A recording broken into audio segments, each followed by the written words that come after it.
So Rory, start us off. Why'd you stay?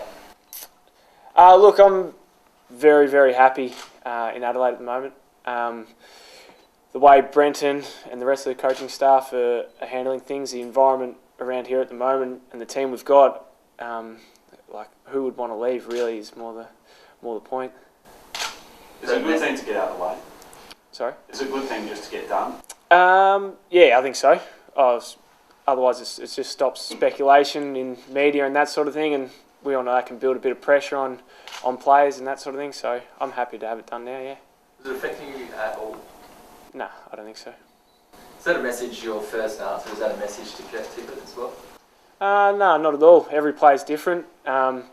Some blokes might thrive on the stuff, the media might build it up a bit, but no, I think Kurt, he knows where he's at, and I'm sure he'll make his decision pretty soon. You feeling good about his decision? Yeah, I am. Yeah. A few of you younger guys that were coming out of contract, did you talk to Paddy about, that perhaps it would be good for both of you to stay together, or all three of you, or whatever? Oh, look, I'm pretty close with Paddy, and I never knew what exactly he was going to do, but once it sort of got close, and once he did sign, I had a good chat to him, and just about just the way we want to build the team over the next couple of years, and we're still a young side building, and Dave Noble is doing an awesome job with that, and that's all we want to do now is just focus on the next few years, and especially this year as well, just continual improvement within the group. How excited are you about the future that you young guys as a core have? Yeah, I'm excited. To have Paddy stay around for another few years. Just to keep this group together. As long as we can keep everyone together, I think we're going to have some great success. How far, we all know that, there's a big chance of success. Do you think a premiership is really realistic, I suppose? Well, hopefully not in the too far or too distant future. That's every club's goal, and that's definitely what we're working towards at the moment. From where you guys were last year, are you shocked that you're 8-2 and going to a bye? Well, probably at the start of the year, definitely didn't think we'd be 8-2. Would have taken that any day of the week. But look, just the way we've been going about each game, game after game, not being too focused on the end of the year sort of stuff. Look, I've just loved the way we've attacked the footy, and just the style of footy we're playing. It's just a tough brand of football, and I think this week off is going to be well deserved, and we'll surely rest up and take a good break from probably a deserved break. Sorry.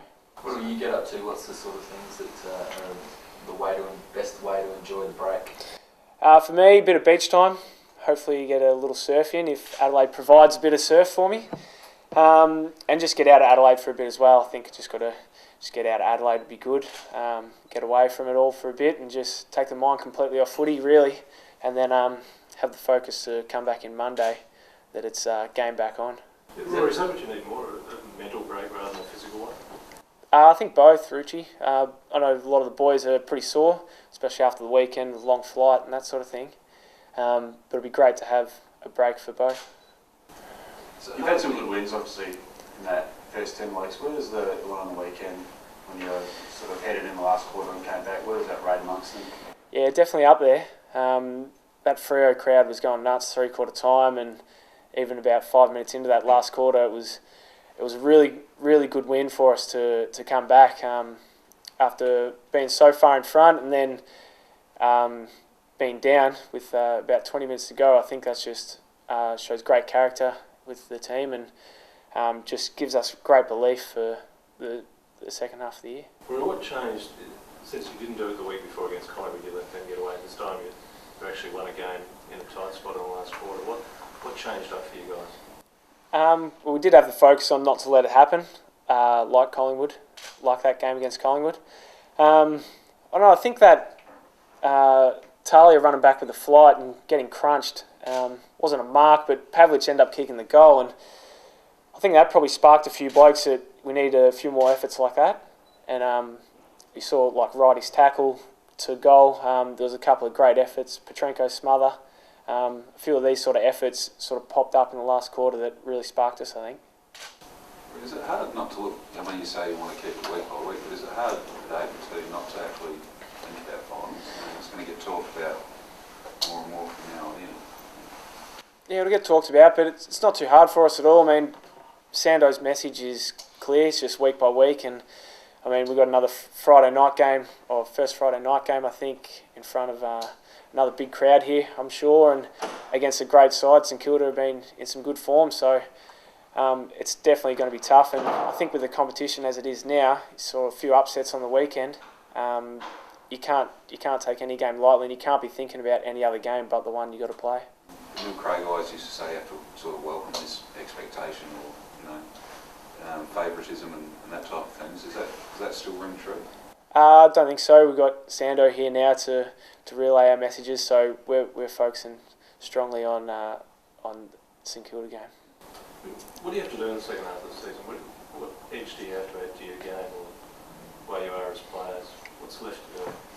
Look, I think the weekend was a great snapshot. There's still those quarters where, like Freo, for example, got up on us.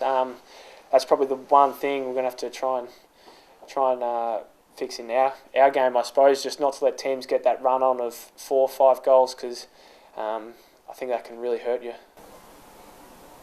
In terms of the style of footy you're playing, there's always that argument, there's a style of footy that gets you to finals and a style that wins finals. What do you think this one's the one that will work for you in September if you get there? Sorry, what was that, Richie? For the past, how many years it was, you always had this style of footy that would get you to September, but then in September it didn't work. The ratio was you'd win 2/3 of your games in the home and away series, but only 1/3 of your games in finals. What do you think this way you're playing at the moment would work in finals? I think it's just, I think our contested ball numbers, I think they stack up in finals. I think pretty much every grand final side has won that area. And I think just the way we're playing, a lot of guys are winning just one-on-one contests, which would be huge in finals. There's not too many tricks in finals. Teams are sort of just real one-on-one, and I don't know, I suppose, yeah, that's the way finals is played, and that's the way we want to play throughout the year, is a style that'll win finals. Mentally tougher as well for it? Sorry? You're mentally tougher for it as well? Oh, I hope so.